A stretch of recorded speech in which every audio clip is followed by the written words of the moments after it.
સહજાનંદ સ્વામીને નમો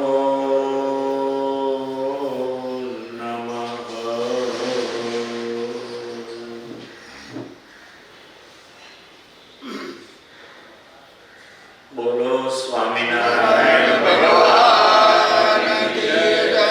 શ્રી લક્ષ્મી નારાયણ દેવ કી જય. શ્રી નરનારાયણ દેવ કી જય. શ્રી મદન મોહનજી મહારાજ કી જય.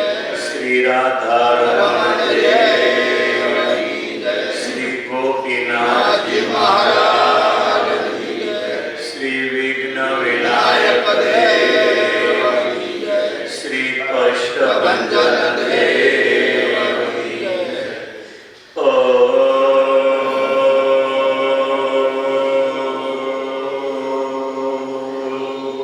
નમઃ પાર્વતી પતયે મહાદેવ. જય સ્વામિનારાયણ. સત્સંગી જીવનમાં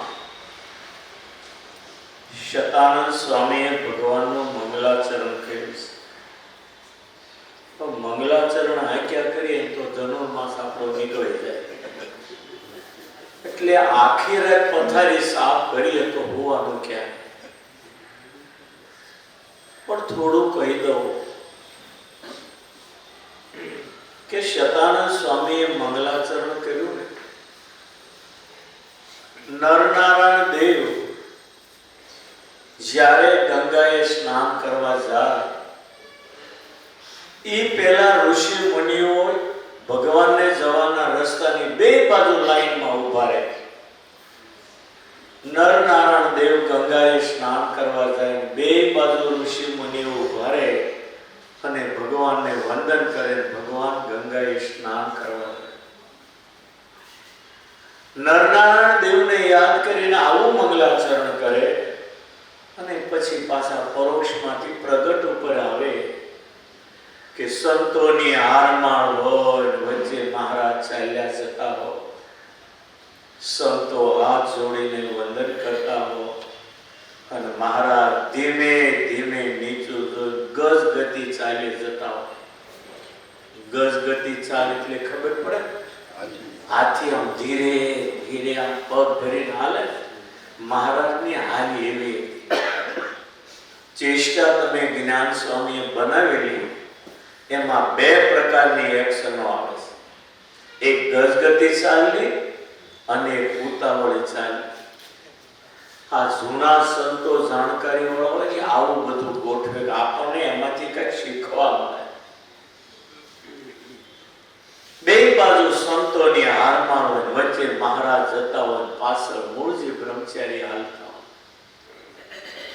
મૂળજી બ્રહ્મચારી એટલે મહારાજનો પડસાયો કહીએ ને તો એમાં કઈ અતિશયોક્તિ જેવું ન કહેવાય. અને મૂળજી બ્રહ્મચારી ભગવાન સહજાનંદ અને મોળાનંદની જોડી કહેવાતી. આવું સુંદર મંગલાચરણ કર્યા પછી જે અક્ષરધામમાં બિરાજતા ભગવાન એ કૌશલ દેશમાં મનુષ્ય દેહ ધારણ કરીને આવ્યા સહજાનંદ સ્વામી અને સ્વામિનારાયણ નામથી આ પૃથ્વી ઉપર પ્રગટ થયા, એને હું વંદન કરું છું. પછી ગણપતિની સ્તુતિ એવી કરી કે ગણપતિ ભલે દેવ કહીએ પણ એ કોઈ દેવમાં એની ગણતરી નથી, એની ભગવાનમાં ગણતરી. શતાનંદ સ્વામીએ લખ્યું શ્રી કૃષ્ણાવતાર સ્ત્રીએ, શ્રી કૃષ્ણના અવતાર રૂપ અને અતિ મંગલ રૂપ એવા હે ગણપતિજી, તમે મને આ સત્સંગી જીવન ગ્રંથ લખવામાં સહાયરૂપ થાઓ. આ તો ઠીક છો, તમે ખપ વાળા બેઠા છો ને એટલે મને આમ કથા કરવાની મજા ન આવે, પણ આટલો બધો મોટો સત્સંગ ને ખુરશીઓ ખાલી ને એટલે 50% બોલવામાં અમારી બેટરી ડાઉન થઈ જાય.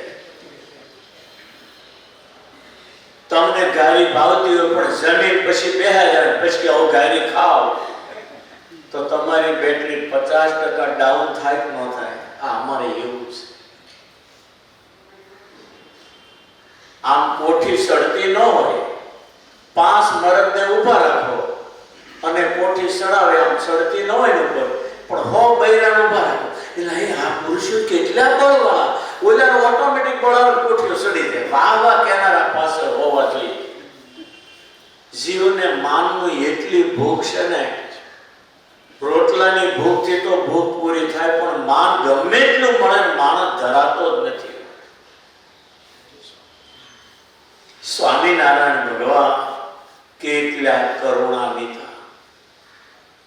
શતાનંદ સ્વામી સુંદર મંગલાચરણ કર્યા પછી હવે સત્સંગી જીવનની કથાની શરૂઆત કરે છે કે આ ભારત વર્ષમાં પવિત્ર એ કુરુક્ષેત્ર નામનું સ્થાન છે.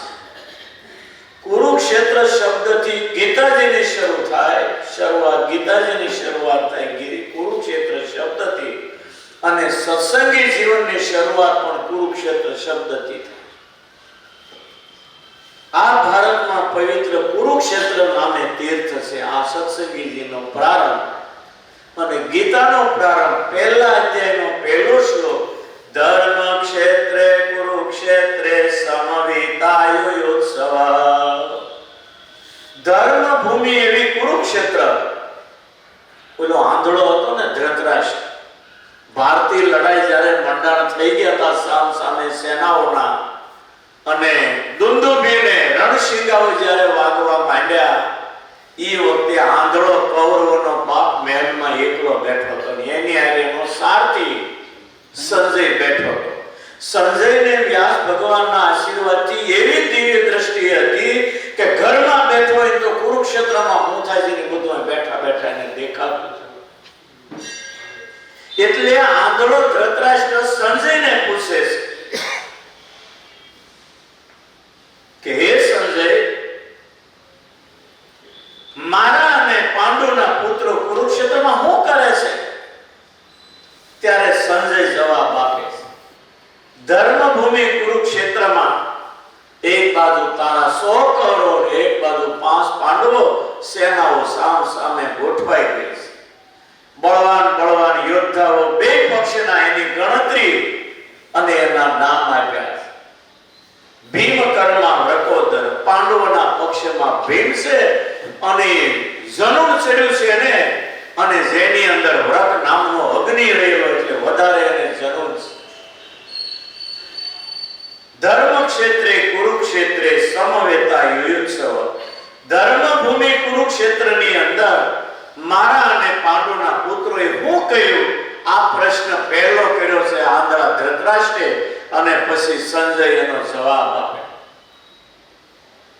એટલે કુરુક્ષેત્ર ભૂમિ એવી પવિત્ર છે, લોકો કે ન્યા જઈએ તો 2 જણા બાંધવાનું થાય, એલા ગાંડાઓ બાંધવાનું થાય, બાધે પણ ન્યા કલ્યાણ છે.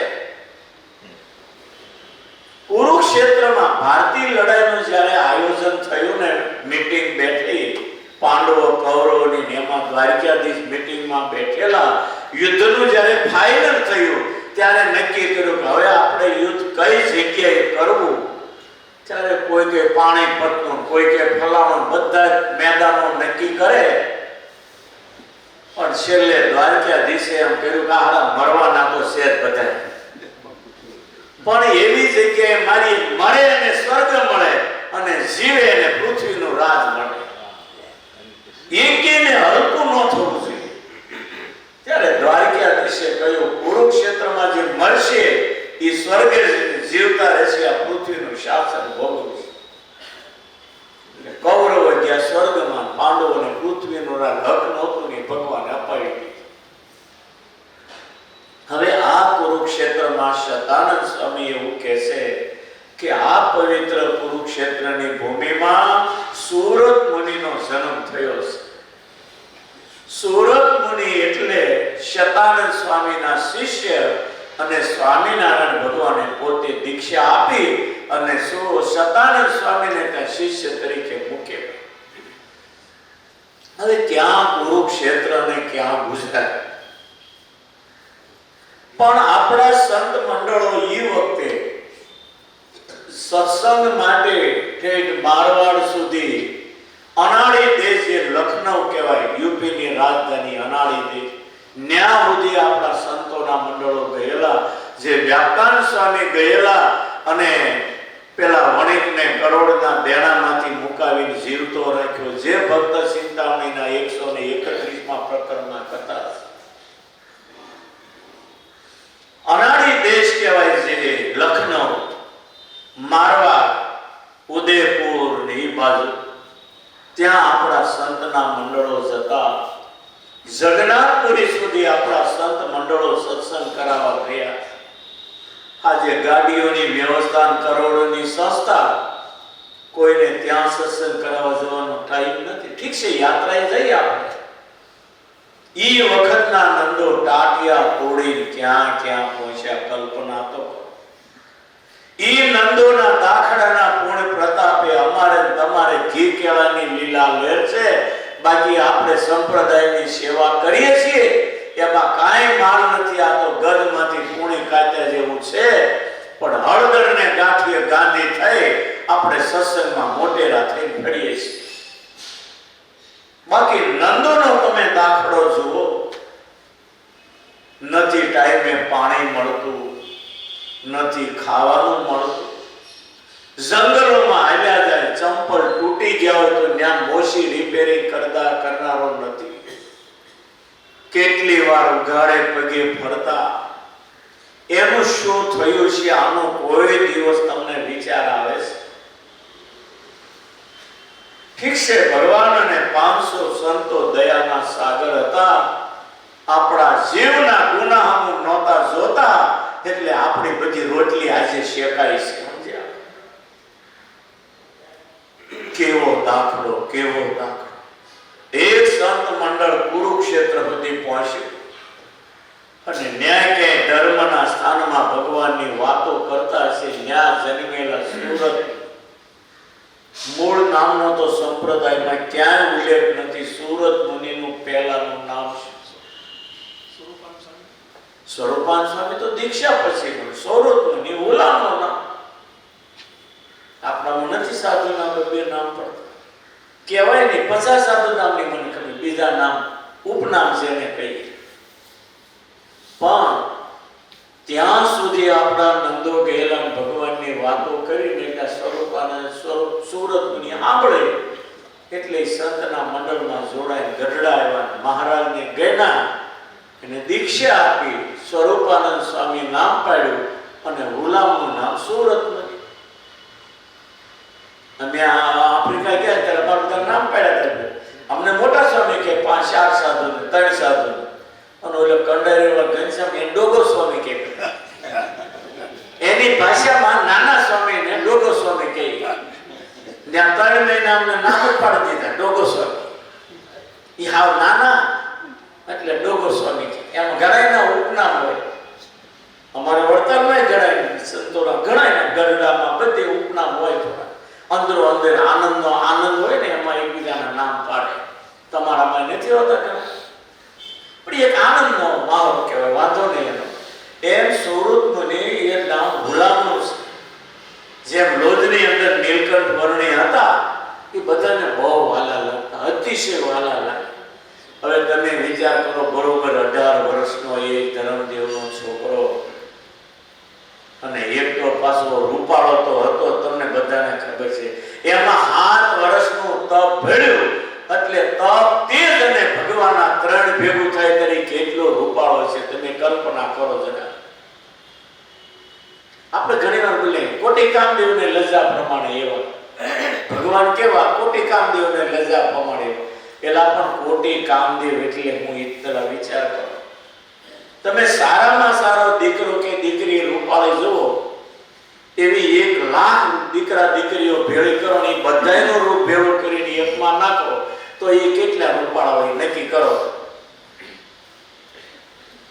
એ 1 રૂપાળા થયા. હવે એવા 1 કરોડનું રૂપ ભેળું કરીને એક મૂર્તિ બનાવો, એ કેટલી રૂપાળી હોય. એ બધાયને ભેળા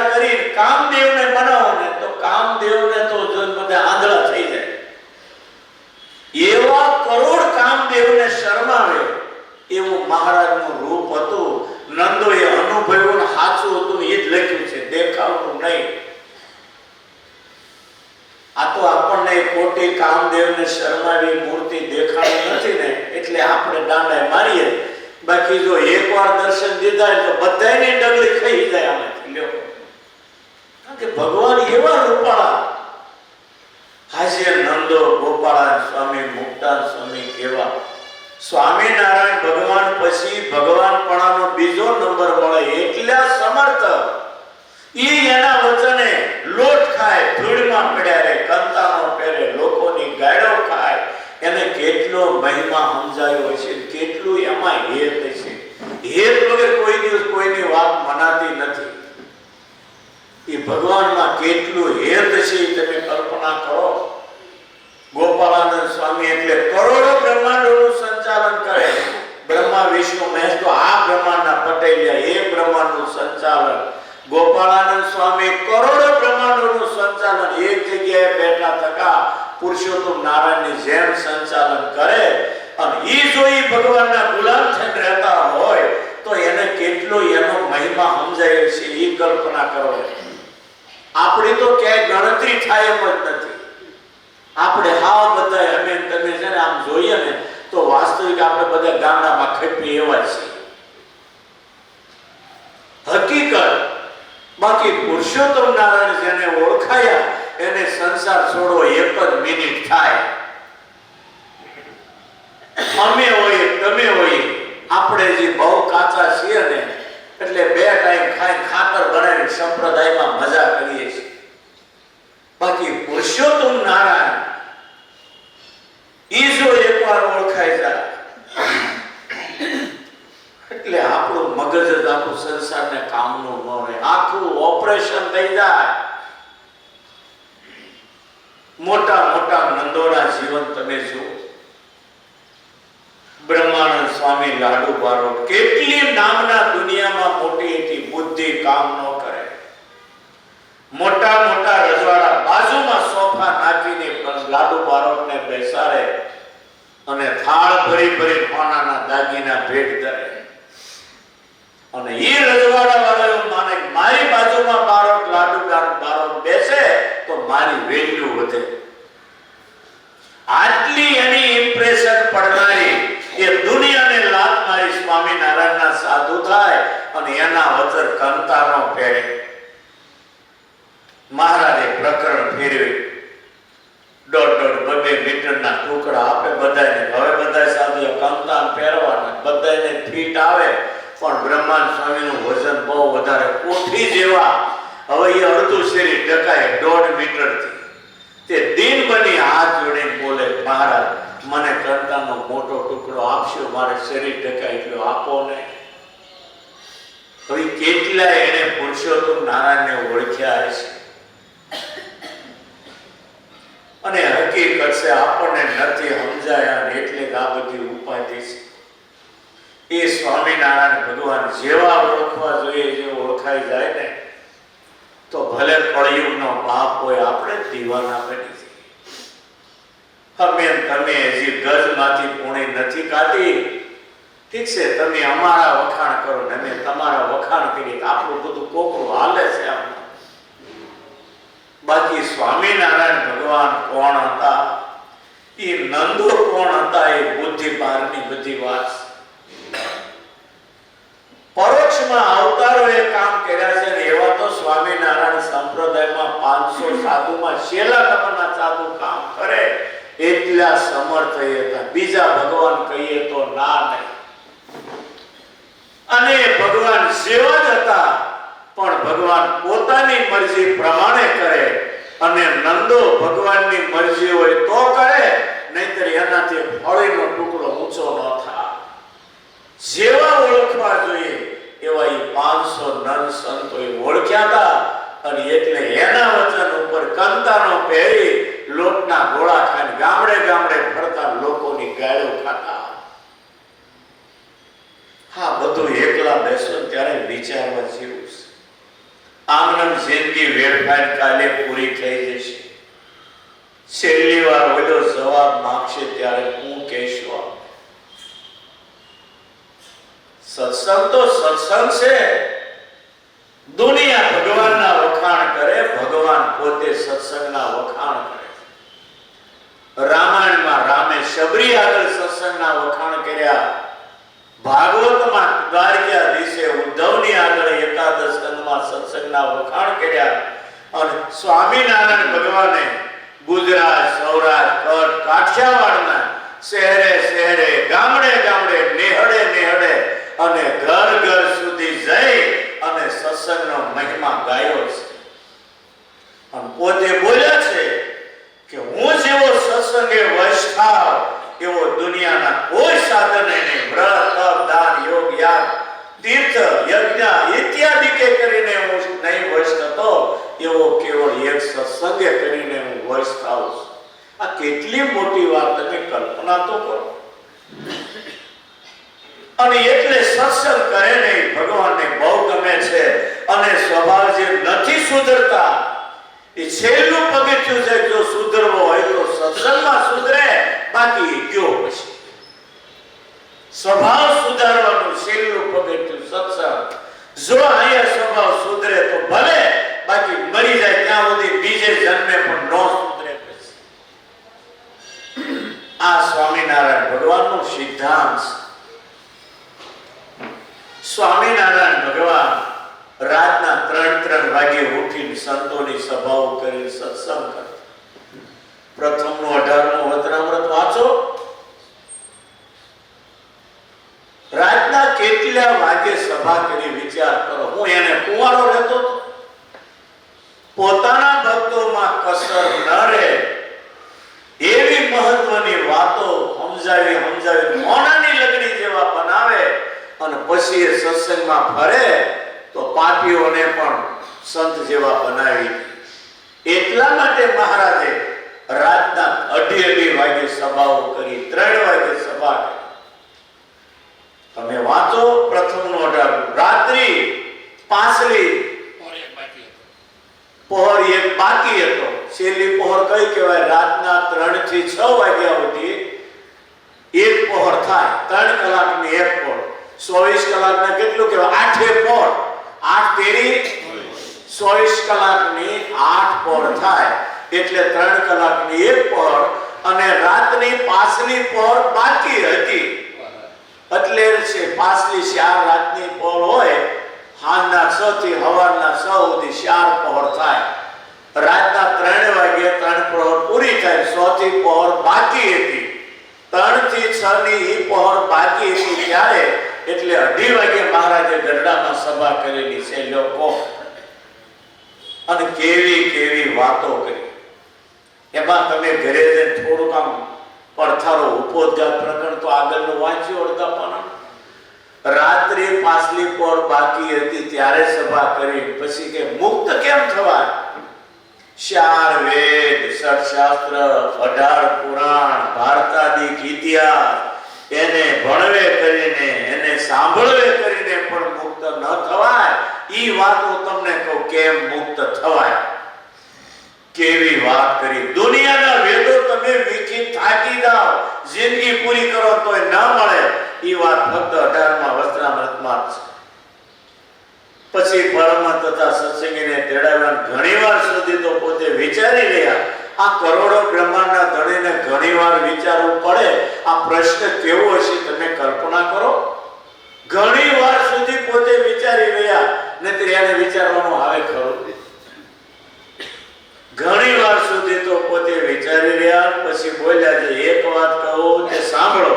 એમ કહીને શ્રીજી મહારાજ બોલ્યા છે મારા મનમાં તો એમ થાય છે જે વાત ન કહું, પણ તમે અમારા છો માટે જાણીએ છીએ જે કહીએ.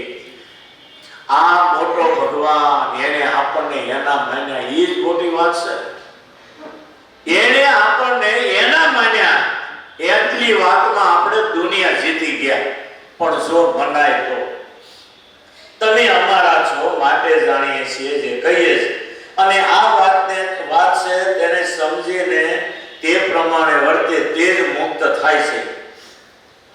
અને તે વિના તો 4 વેદ, 6 શાસ્ત્ર, 18 પુરાણ અને ભારતાદિક ઇતિહાસ તેને ભણવે કરીને તથા તેના અર્થને જાણવે કરીને અથવા તેને શ્રવણે કરીને પણ મુક્ત થાય નહીં તે વાત કહીએ તે સાંભળો છે. લ્યો આ 18મું વચનામૃત કંઠે કરે ને એને તો ઇનામ દેવું પડે. કોઈ કંઠે કરે આખું 18મું વચનામૃત અને આ જો બોલી દે તો આપણે એને 5000 નું ઇનામ આપવું ચાલે. કોઈને કરવું હોય તો કંઠે કરજો, 12 મહિનાની ઓફર તમને જાવ. હકીકત છે આ પુરુષોત્તમ નારાયણની વાણી. આપણે માયાના જીવ છીએ ને એટલે આપણને ઘણી ગતાગમ નથી હો. હું ને તમે બધા આપણે અમાવી દઈએ, હું પાછો અલગ નથી.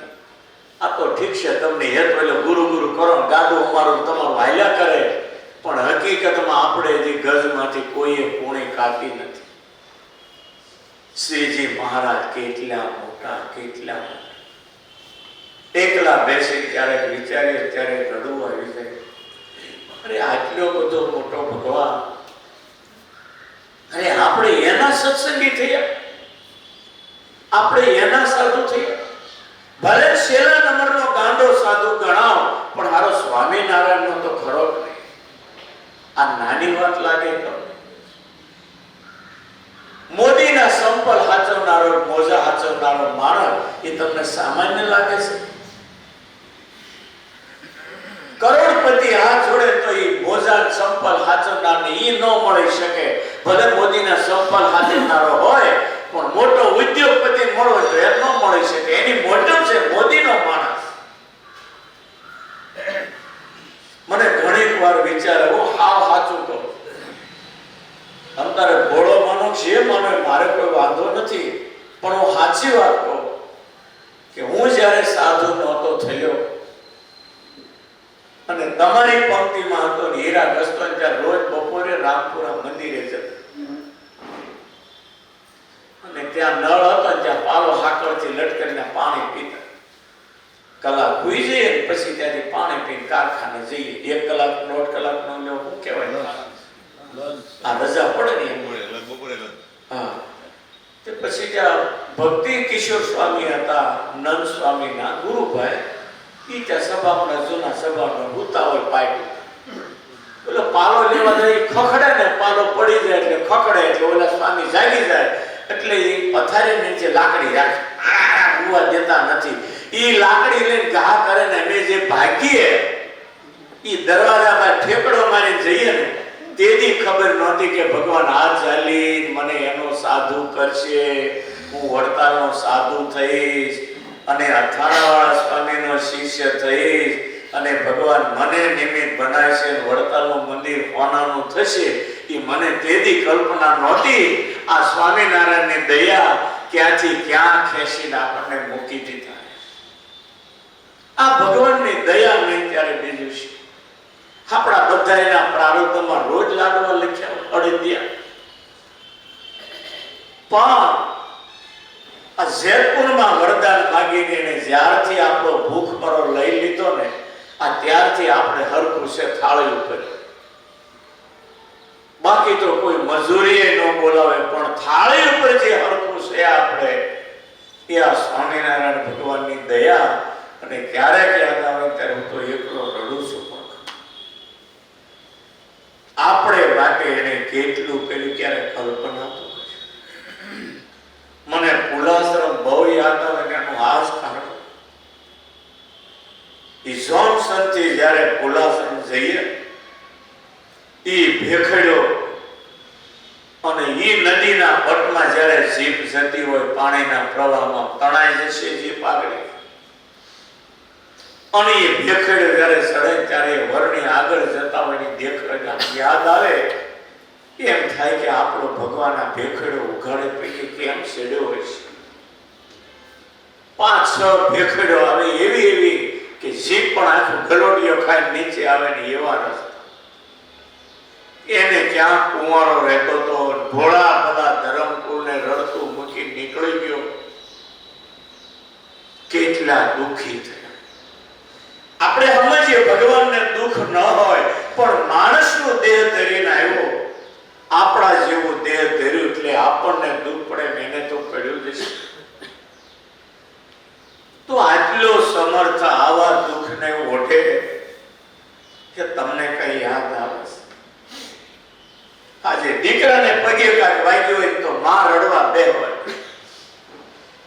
મરી જશે તો ધણી રડવા બેસવા. પણ ભગવાનમાં એક થયું હોય, ભગવાનને લીધે કોઈની આંખમાં આંબળું આવ્યું છે, આમને જિંદગી વેઠવીને પૂરી કરી દેવાય છે. ભગવાનમાં એક ન થાય તો જિંદગી નકામી છે. આપણે માટે ભગવાને કેટલું કર્યું. રોજ જાગીને હથેળે જોઈને વિચારવાની જરૂર છે કે મારે માટે મારા ભગવાને કેટલું કર્યું છે. આ નંદો મહારાજના ગુલામ થઈને એના વચન ઉપર લોટના ગોળા ખાતા, લોકોની ગાળો ખાતા. એને ખબર હતી મારો ભગવાન કેવો છે, અમારે માટે એને કેટલું સહન.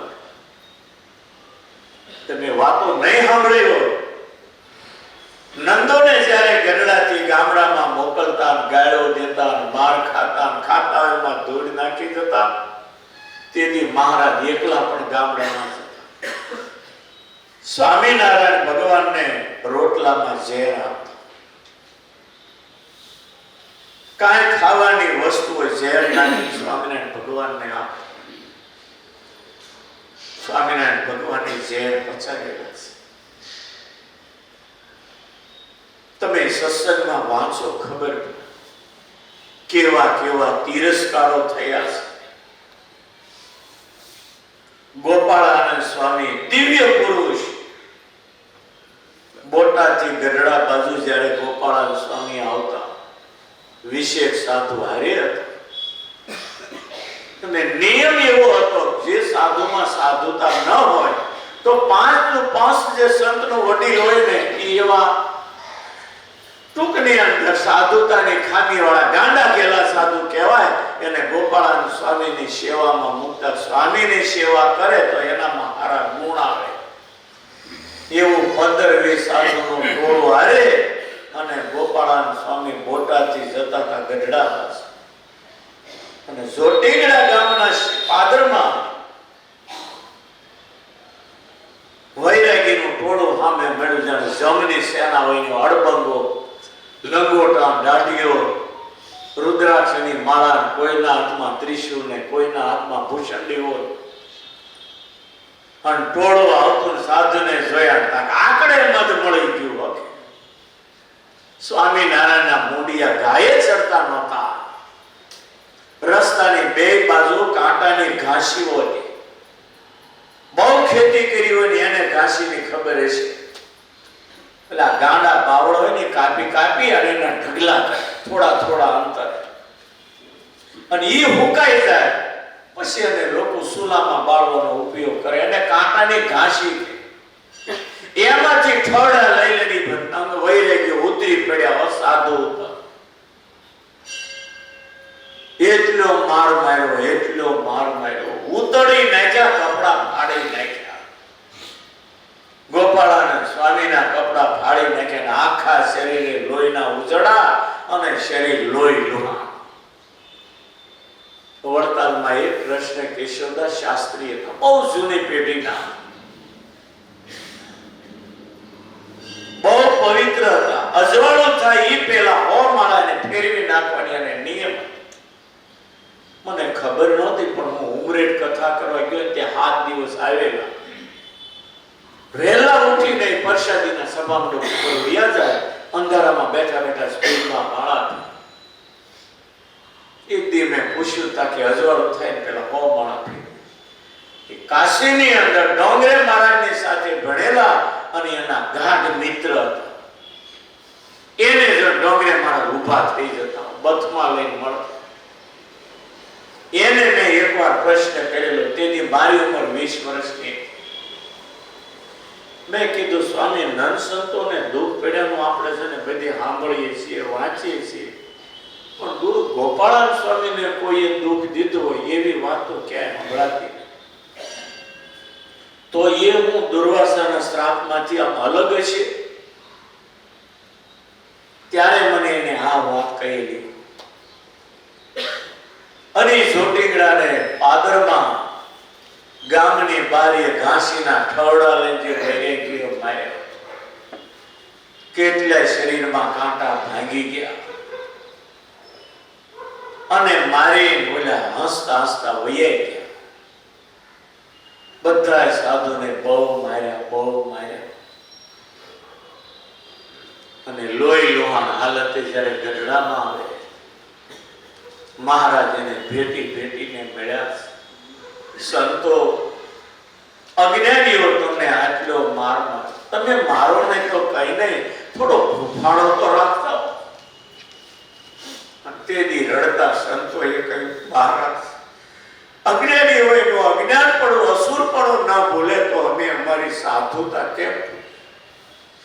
અને આ સંતના મુખના શબ્દો સાંભળ્યા, બધ ભરી સ્વામિનારાયણ ભગવાન બહુ રડ્યા અને કહ્યું છે, સંતો હું અવતાર લઈને આવ્યો, તમે મારો દાખલો સફળ કરી દીધો. હવે તમારા યુગમાં આવશે ને જીવ અક્ષરના અધિકારી થઈશ, તમારું દર્શન કરશે, એનું કલ્યાણ કરીશ, તમને એકવાર જમાડશે, એના ગુના માફ કરી ધામમાં લઈ જશે. આ કેવી વાતો છે.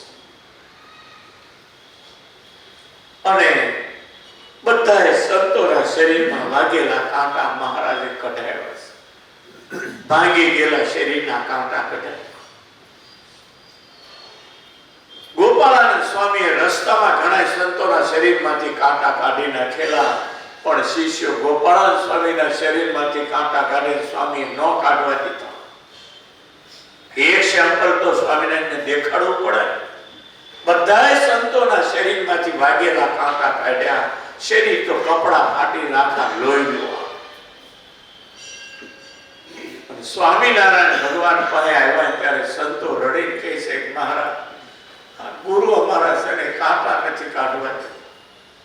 પછી ત્યાં સ્વામીને દરબાર ગઢમાં ઉડાવી અને સ્વામિનારાયણ ભગવાન પાસે બેહીને કાંટા,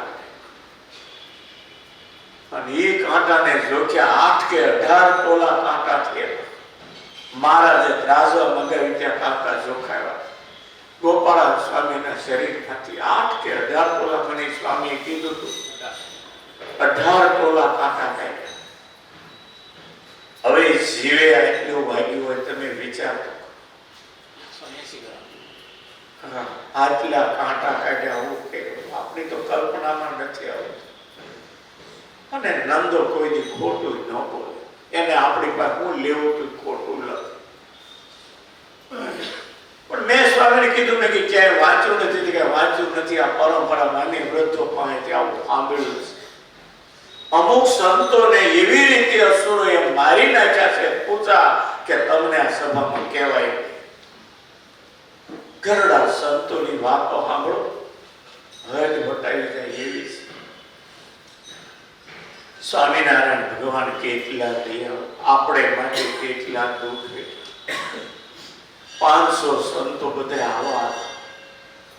એ સુરત મને ગઢડામાં મહારાજે દીક્ષા આપી, સ્વરૂપાનંદ સ્વામી નામ પાડ્યું. લોધમાં જેમ નીલકંઠ હતા પણ હુલામનું નામ સરજુદાસ સંતોએ પાડેલું, એમ ગઢડામાં હુલામનું નામ સુરત મુનિ, એવું બધા સંતોએ પાડેલું. બાકી મૂળ નંદ પંક્તિમાં એટલે સ્વરૂપાનંદ સ્વામી કહેવાય, પણ હુલામનું નામ સુરત મુનિ.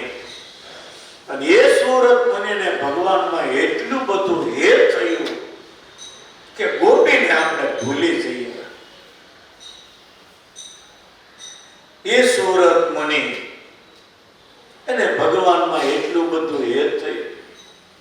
મહારાજ ગામડે મોકલે ત્યારે સુરત મુનિ ગામડે જાય, પણ જે ગામમાં જાય સોરામાં નીસું જોઈ માળા ફેરવા, ભગવાનની મૂર્તિ યાદ કરે. એને એટલી દિવ્ય શક્તિ હતી, એટલો ભક્તિભાવ. ઘણી વાર ભગવાન ના દેખાય તો રડવા માંડે. સતીદાસ સ્વામીને ઘડીક વાર મહારાજ ના દેખાય, લોહીના કસરા રોવાટે. આપણે માયા ના જીવ, આ વાત આપણને ગળે નહીં ઉતરે. આ દિવ્ય પુરુષોની વાત. એ સુરત મુનિ ગામડામાં જા, નીચું જોઈને માળા ફેરવા. ગામ લોકો આવે, ઘણા સાધુ જોયા પણ આવા સાધુ કોઈ નથી જોયા. કાંઈ નહીં કે ન ખાવાનું માંગે, કોઈ વાત. એ દયા આવે, હાથ જોડે લોકો આવી. મહારાજ કાંઈ લેશો?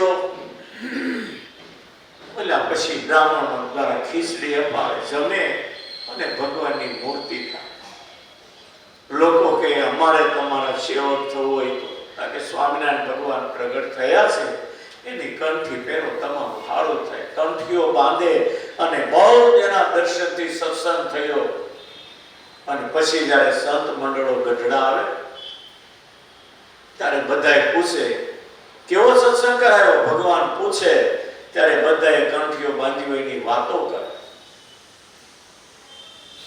અને એ વખતે સંતો જેવો જેવો સત્સંગ કરાયો કે સુરત મને કે તમે, મને તો લીમડા નીચે બેઠેલી એક જ દેખાતો. તારે બીજા સંતો એમ કે આને કઈ દેખાતું નહોતું અને કંઠી કોને બાંધી છે? ત્યારે મહારાજે ઉભા થઈને કીધું, સંતો તમે સત્સંગ કરાવો ને સત્સંગ થાય. સુરત મુનિનું દર્શન કરે અને સત્સંગ થાય. સ્થિતિ એવી કે મહારાજ સિવાય એને કઈ દેખાતું. એ સુરત મુનિ આ સત્સંગી જીવનના વક્તા છે. સત્સંગી જીવન સ્વામિનારાયણ ભગવાનનું પોતાનું સ્વરૂપ છે. અને આટલું બધું વધારે હેત હતું, મહારાજ ન દેખાય તો રડવા માંડે, ગાંડા જેવા થઈ જાય, બેબાકડા થઈ જાય. એટલે વડીલ સંતોએ નક્કી કર્યું આને ગામડે નહીં જવા દે. અને મહારાજ ગયા ભલે ગઢડામાં ભજન કરતા. એટલે સુરત મુનિ ગઢડામાં રહેતા અને મહારાજનો સતત યોગ, ઘડીક મહારાજથી જુદા પડે તોય અકળાય. અને એવામાં કઠણાઈ છે. 1886 સાલ જેઠ સુદની દશા મહારાજ ધામમાં આવી. પછી જે સુરત મુનિની દશા થઈને કહેવાય એવી નથી. સતત રડ્યા કરે. સંતો જમાડે તો જમે. મહારાજના વિયોગમાં એટલા દુખી એનું કોઈ માપ નહીં. તમને સતાનંદ સ્વામી સમજાવે બેટા જમી લે, ભગવાન કે ખાવું ગુરુને બધ કરી. સુરત મુનિ રડે. એટલી બ્રહ્મ સ્થિતિ સત્સંગી જીવનમાં સુરત મુનિ જે સંખ્યા, એનું કારણ એને ભગવાનમાં બહુ પ્રેમ હતો, બહુ પ્રેમ.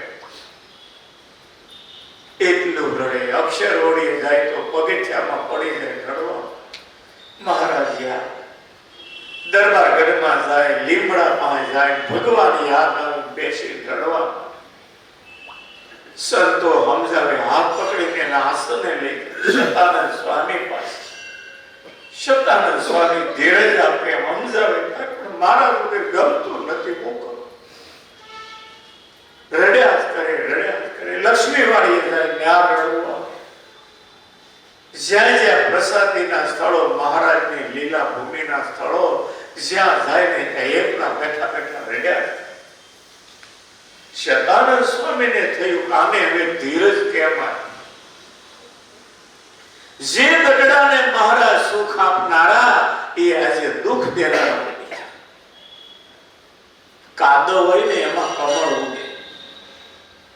જ્યાં સુધી કમળના મૂળિયા કાદવની હારે જોડાયેલા હોય અને સૂર્યના કિરણો પડે તો એ કમળને પ્રફુલ્લિત કરી દે.